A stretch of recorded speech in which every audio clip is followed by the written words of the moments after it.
بسم الله الرحمن الرحيم. إذا وقعت الواقعة ليس لوقعتها كاذبة خافضة رافعة. إذا رجت الأرض رجا وبست الجبال بسا فكانت هباء منبثا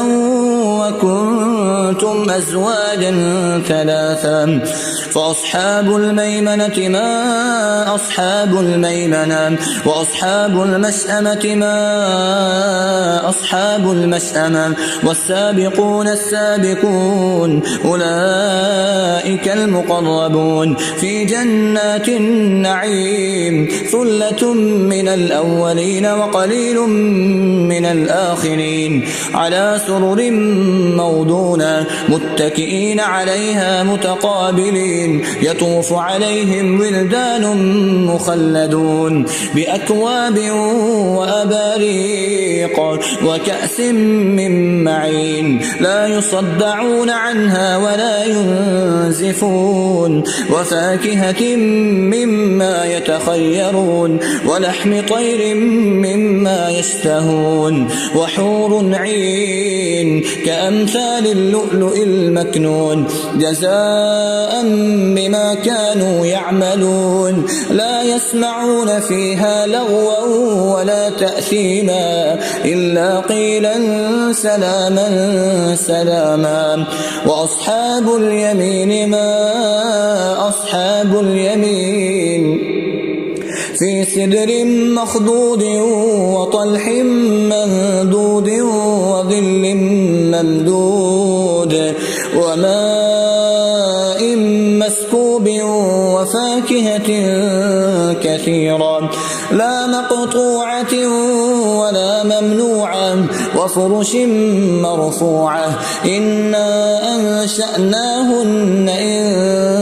إنشاء فجعلناهن أبكارا عربا أترابا لأصحاب اليمين ثلة من الأولين وثلة من الآخرين. وأصحاب الشمال ما أصحاب الشمال في سموم وحميم وظل من يحموم لا بارد ولا كريم إنهم كانوا قبل ذلك مترفين وكانوا يصرون على الحنث العظيم وكانوا يقولون أئذا متنا وكنا ترابا وعظاما أئنا لمبعوثون أو آباؤنا الأولون قل إن الأولين والآخرين لمجموعون إلى ميقات يوم معلوم ثم إنكم أيها الضالون المكذبون لآكلون من شجر من زقوم فمالئون منها البطون فشاربون عليه من الحميم فشاربون شرب الهيم هذا نزلهم يوم الدين نحن خلقناكم فلولا تصدقون أفرأيتم ما تمنون أأنتم تخلقونه أم نحن الخالقون نحن قدرنا بينكم الموت وما نحن بمسبوقين على أن نبدل أمثالكم وننشئكم فيما لا تعلمون ولقد علمتم النشأة الأولى فلولا تذكرون أفرأيتم ما تحرثون أأنتم تزرعونه أم نحن الزارعون لو نشاء لجعلناه حطاما فظلتم تفكهون إنا لمغرمون بل نحن محرومون أفرأيتم الماء الذي تشربون أأنتم أنزلتموه من المزن أم نحن المنزلون لو نشاء جعلناه أجاجا فلولا تشكرون أفرأيتم النار التي تورون أأنتم أنشأتم شجرتها أم نحن المنشئون نحن جعلناها تذكرة ومتاعا للمقوين فسبح باسم ربك العظيم فلا أقسم بمواقع النجوم وإنه لقسم لو تعلمون عظيم إنه لقرآن كريم في كتاب مكنون لا يمسه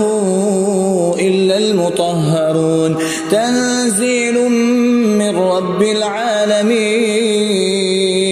أفبهذا الحديث أنتم مدهنون وتجعلون رزقكم أنكم تكذبون فلولا إذا بلغت الحلقوم وأنتم حينئذ تنظرون ونحن أقرب إليه منكم ولكن لا تبصرون فلولا إن كنتم غير مدينين ترجعونها إن كنتم صادقين فأما إن كان من المقربين فروح وريحان وجنة نعيم وأما إن كان من أصحاب اليمين فسلام لك من أصحاب اليمين وأما إن كان من المكذبين الضالين فنزل من حميم وتصلية جحيم إن هذا لهو حق اليقين فسبح باسم ربك العظيم